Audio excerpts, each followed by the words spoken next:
Monstera deliciosa, borsigiana, large form, small form? What is happening and how do we tell them apart?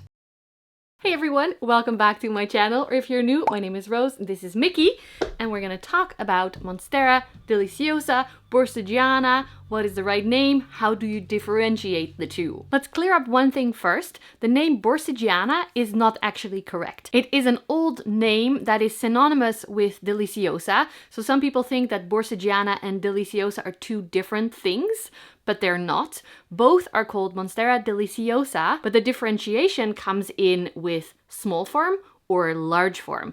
And small form is what some people still call borsigiana, and large form is large form. So now that that's out of the way, you'll hear me talking about small form and large form only and not borsigiana. Does it matter to know what your plant is? It does not, except maybe for one thing about support, moss poles, but in general, it doesn't really matter. I started thinking about it first when I got Ferry, my beautiful big variegated Monstera behind me here, because this plant I got from someone who had a huge green plant in their house and it turned variegated in their house. It mutated in their house, and then they gave me a cutting of the variegated part. So there was a chance, a better chance of this being large form, because let's take a step back. Most variegated Monstera, especially here in Europe, that you buy in a garden center are small form. And so this was like, maybe it is a large form. We'll have to wait and see how it grows. I found several different ways to distinguish them, and all of them were so unclear to me. One thing was, people said you can see it in the shape of the leaf. Real large form leaves are more round and small form are more oval. I didn't see the difference myself in this. The next thing that people told me was the variegation type. So large form variegated plants, they said, have a more clear, like sectoral variegation, not so much the mottled variegation that we have here, but like clear patches of green or white or green or yellow, whatever. I also didn't see this clearly at all. It was still confusing to me. And then the main thing that people say is the internodal spacing. So on the stem, leaves grow and nodes grow. On small form, it is said that there is more space between the nodes, and on large form, the space is much less. If we keep that in mind and we look at how my Ferry was growing, his nodes were quite close together, so it supported my theory of him possibly being large form. But then I learned if you give your small form a lot of light, it also doesn't have to reach as far, so the nodes become closer together. So you'll see in my house, all the small form plants that I'm going to show you all have pretty short internodes. I did have some with very long internodes at some point, but I don't anymore. I can't show you what they would look like in other people's houses. But it's quite normal to have at least like 20 centimeters. I don't know what that is in inches. 12.5? Yes, 8 inches. So like at least 8 inches between each leaf. And you can imagine that a plant like that might need support, a moss pole, more than a plant that grows 1 or 2 centimeter, maybe 1 inch internodes. From that theory, I thought possibly my Ferry is large form, and I was selling cuttings, but I wanted to not sell something that possibly wasn't true, because I still didn't know. It was not very clear to me. And for selling the cuttings, I didn't want to scam people into thinking it's something that it's not. So I went a little bit deeper in the research. And this took me several years, by the way, to figure out how to differentiate with one clear thing that someone told me. And that is the petiolar sheaths. Ooh, Mickey. A petiole, by the way, is the thing connecting the leaf to the stem of the plant. The petiolar sheath is, if your plant is growing, the new leaf comes out of the petiole of the previous leaf, right? And this part that stays a little bit open on the petiole of the previous leaf, that is called the petiolar sheath. It often turns a little bit brown after a while, and it doesn't really matter for the plant, but it is what tells the two different types apart. Any small form, Monstera deliciosa, the petiolar sheath covers most of the petiole, or like at least half, more than half. Usually for me it's 2/3 or more. And on a large form plant, the petiolar sheath only covers like maybe 1/3, so less than half. As you can see here on my sport variegated Monstera and the Thai constellation as well. I'll give you a few more examples as we move around the house, but isn't this just super, super clear? Once you get it into your brain, it is like ping. So I really wanted to share that with you because it helped me so much. Now let's take a look around the house. I'll show you all of my different Monstera deliciosa, and I'll show you also the internodal spacing, the shapes of the leaves, the variegation types, and all the things that I've talked about. Actually, let's make it a guessing game. As we move around the house, I'll film the plant first, and then at the end, I'll say whether it's small form or large form, and you, in the meantime, say in your head what you think it is. So it's a little bit of practice, because it can take a little bit of practice for this to make sense. Maybe you get it instantly, maybe it takes a bit of time, that's fine. Everyone learns differently. But let's move around. So this is Ferry, my beautiful variegated Monstera, my first one that ever grew. Mickey chilling in the background. Hi, Maker, you chilling? There are 3 plants in his pot. The top plant is almost at the top of the moss pole, which is very nice, and getting pretty big in size. Also, some people say small form gets less holes and stuff, and that you might be able to see as well later on. But again, that's something you only see when it's mature, and we want to be able to tell right away. And the petiolar trick will be able to tell you instantly, even if it is a cutting. This big one has crawled all the way up the moss pole from this base. This was the mother plant, pretty small stem down there. Then over here we have a 1-node cutting that I liked that grew some half moonish leaves and is currently growing up here. Very nice mottled variegation. Oh, and there's a new leaf. Look at that. And then lastly down here, this was the top cutting of the plant. That, as you can see, is turning more and more white, which also comes across in the leaves. Beautiful. It's a little bit mottled, but also big patches of white, which I personally love a lot. There is a new leaf here that we're trying not to damage, but it's very, very white. Can you see? So the 3 plants are growing beautifully. Oh, maybe I spoiled this already, but see here. This is Ferry's petiole from here to all the way to the plant. This is the petiolar sheath, and it gets to here. So that's past the halfway mark. It is a small form Monstera, even with the pretty tight petioles because of all the light. This actually also changes with the seasons. So in winter, they grow probably a little bit longer petioles than in summer when there is more light. Another plant that I have up here is my sport variegated Monstera. There's 2 in the pot. You can see the variegation a little bit. It's very light, even though the plant gets a lot of light. Some leaves don't have anything, but some still do. And I currently don't have an all green one anyway, so it's nice. You can see here the secondary fenestrations, and maybe you can see this leaf is more round because, oh, maybe I'm spoiling it already. Sorry, I'm not good at this game. Okay, let's look. So there's 2 stems down here in the pot. I've buried them a little bit deep. Sorry about that. But maybe you can see here very, very close together petioles. I did give this one a support, but mainly because I want them to grow up so there is more space in the house.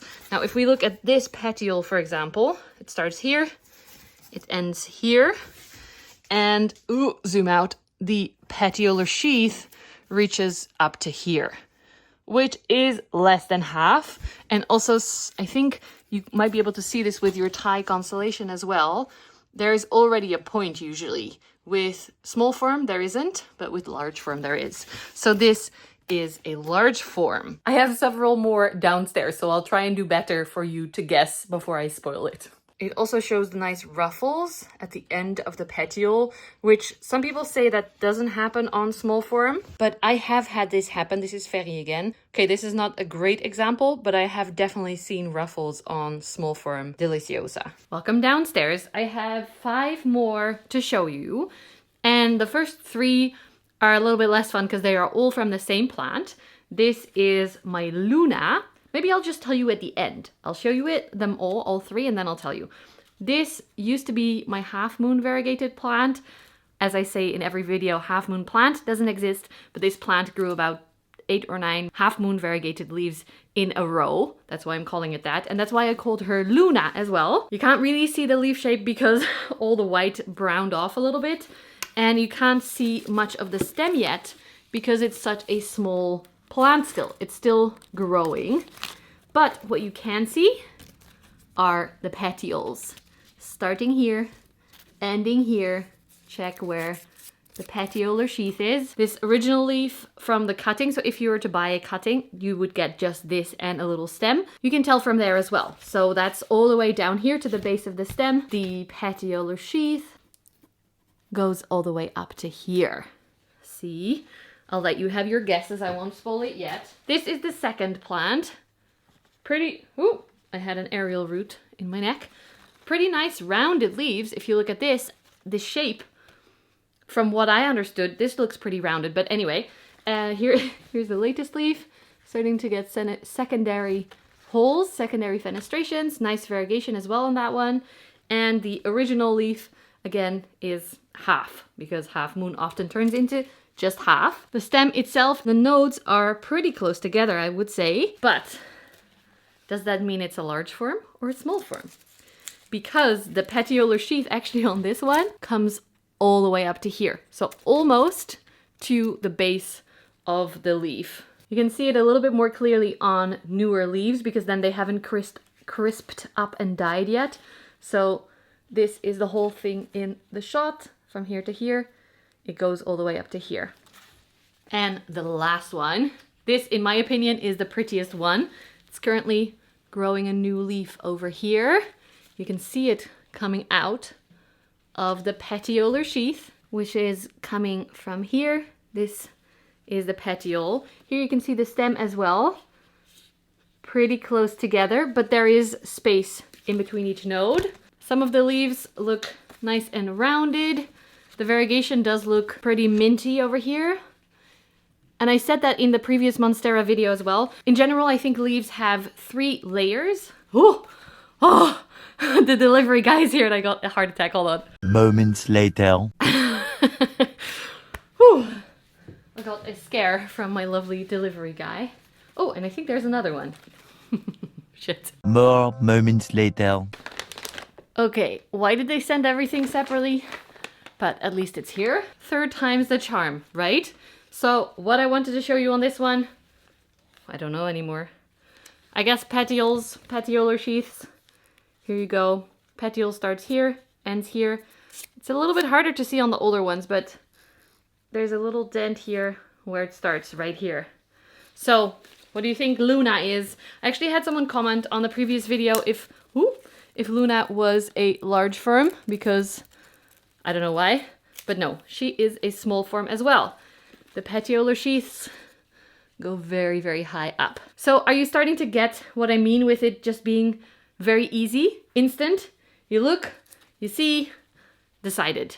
No need to contemplate shapes of leaves or variegation types or space between the nodes. Can differentiate. This is always clear, in my opinion. You definitely can repot your Monstera if the new leaf hasn't hardened fully yet. I personally try to wait, if it's possible, until the leaf has hardened off, just to give the new leaf less stress. It might set it back a little bit, like it will stop growing sooner or it will get a little bit of damage, especially because I'm a little bit clumsy and like rough with my plants. I might break it. So I prefer to wait, but you definitely can if you have to. Definitely can repot. Okay, one more example over here. This is my lovely yellow variegated Monstera deliciosa that I have propagated, actually.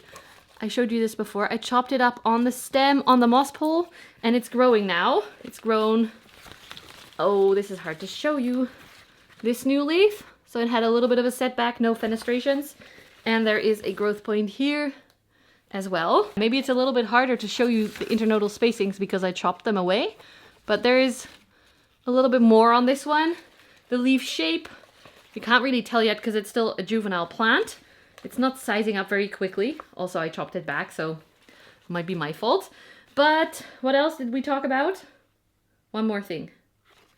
Oh, the variegation type, which I guess it is a little bit mottled inside the yellow patch, but I don't know. It's just not very clear to me, that variegation decision or the guidelines for the variegation. But if we look at the petiolar sheath, there is a new leaf here. Can you see it? And it is coming out from here. So what does that make it? Think about it for a second. This is a small form as well. So a lot of my plants are small form, as you are probably able to tell by now, and that is because it's just a lot more accessible. Large forms are much harder to find. Of course, we have Thai constellations that are large form, but non-Thai variegated large forms are difficult to find.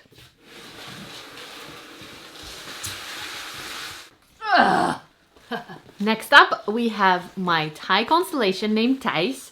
He is definitely a large form because Thai constellation. Here you can see the leaf shape. I do see it being nice and round, but like I said, I don't see the difference. He's a bit too big to show you properly. Wait, maybe from this side I can show you the new leaf. It just opened a few days ago and it is absolutely stunning. These are some of the older leaves. Very hard to show you because they're currently all growing up towards the grow light.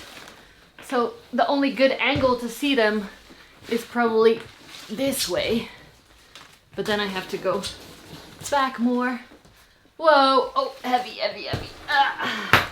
Someone asked how long it takes for a new Thai constellation leaf to grow because their plant hasn't grown for months. And this is actually why I started my plant tracking journals. The first one was, you can't really see because it's too bright, but I started this literally because I was like, it's been a year since my Thai has grown. You see here, he is all the way at the top, and the last leaf was in November 2021. And when I started tracking it, I realized it took 8 months for the next leaf to show up in July of 2022. Then it grew another leaf in August, which was about 1.5 months. Then again in December 2022, which was 4 months. And then it took 6 months in June of 2023 for another leaf. And then we moved to a new tracker where I made it a bit more practical. Again, he's all the way at the top, but here I added in more pages so I didn't have to write the names over and over again. That worked a little bit better. I have a video about how I created this journal and all the other tracking and plant pages that I've created that are fun. So from June, it grew another leaf in October, which was 4 months. Then again in March of this year, which took 5 months. Winter usually is a longer break, but 5 is definitely a lot better than the previous winters, which was 8 or 6 months. And now it has grown a leaf in June, so that was 3 months. So as you can tell, there's no set period. The fastest I've had it was 6 weeks. The longest I've had it was 8 months. So anywhere between there. If you have a Thai constellation and you have experiences with how long it takes for you, please leave them in the comments. I think that will be helpful for other people to see and to know that it's probably not them. If it takes longer, for me it definitely helps to give the plant more light. More light will always increase the speed of growth for, I think, any plant. Just to add, my plants usually grow in my south-facing window, which is partially blocked, and in summer I will put a little shade cloth, mostly for my philodendron. If you're not sure if you're giving too much light, the main thing you'll notice is bleaching, which first will make the leaf a little bit lighter green, and then maybe even, if it's really too much, yellow and then browning from burning in the sun. My experience, I have never had this happen on Monstera. I've definitely had it happen on philodendron and other plants, but never Monstera. So I think they can handle a lot more light than most people think. But if you like those dark green leaves, then this full sun is not the way to go. Another question I got was about aerial roots. Can you propagate using the existing aerial roots, or don't they qualify as proper roots? I'm not really sure what this person means. Yeah. I don't really know. But yes, any aerial root on the plant you can use to propagate. If you put this in water or in soil, it will become a soil root. Sometimes when you propagate it, it will rot, but the plant can grow more aerial roots, not just from the node, but from all along the stem for these specific plants, Monsteras. If your cutting doesn't have any roots yet, like this one has only a little one, that's still helpful. If there's nothing on it yet, it is much riskier to propagate it. So I always recommend trying to get a cutting with at least a little nubbin, because basically propagation is getting the plant to root before it rots. I like to pop them in just a small amount of water with rooting hormone. Don't give up on it. Give it patience and love, and you might get a very nice plant. What I like to do is actually guide these down into the soil. I missed this one, it became too long already, but I usually guide them into the soil, and then when you propagate the plant, it actually has a whole root system already. I hope that answers your question. If I didn't understand correctly, then let me know in the comments and I'll try to answer again. The last one is my adorable little mint variegated Monstera, and I won't say the rest of the name yet because that will spoil it. So since this is a cutting, we don't really have any stems to speak of yet to show you. There's 2 growth points on this, and both are currently growing a new leaf, which is amazing. Both points are continuing to grow. One person in the comments was very skeptical and said it would die off, but it's not. Haha. And maybe because they are new growth points, it's a little bit harder to tell actually, I'm noticing. Because if you look at this one, the Petiolar sheath started here, which means it's a small form.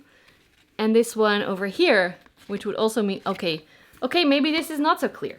We have to look at more mature leaves to see this, I'm realizing, because this is a more mature leaf. The petiole goes all the way to here, halfway in the pot. This is the petiole, and the petiolar sheath starts here. So that is large form. This is bigger than this part.